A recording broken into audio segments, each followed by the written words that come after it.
Hey, my name is Tucker Kraus, and welcome back to my channel. In today's video, we're just going to be covering the URA rebalance, and so it's nothing crazy, but URA is the largest uranium ETF, so I thought that would be pretty important to cover here. Right, the three main uranium ETFs are URA, URNM, and HURA, with URA clearly being the largest by far, over double URNM, and just several fold over HURA. And so, of course, this kind of shows where a lot of the big money is going to get flown into in uranium, since a lot of the big money is going to be buying URA, since it's the largest ETF.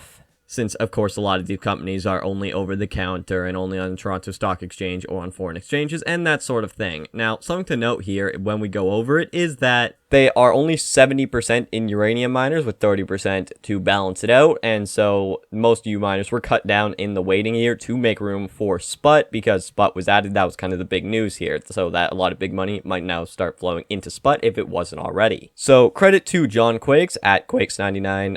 That was a horrible voice crack. At Quakes99 on Twitter for this little spreadsheet here. Just thought I'd credit him. You know, he's a bit pumpy for my tasting a lot of the time, but he's a good news source for uranium on Twitter. So just to zoom in here, we can see their weighting order is still roughly the same here, with a lot of the big guys on the New York Stock Exchange and that sort of thing, and like producers are up in this very top section, with a lot of the smaller names being down here below a lot of the non-uranium names. So we can see that the big news here, SPUT Physical Uranium Trust, of course, wasn't in URA before, but now it's got a 6.3% allocation, and now we can then go look here, like they had to cut down a lot of these. We can see it cut down their weightings in Cameco, we can see it cut down in Kazatomprom, down in NextGen, down in Paladin, and this goes on.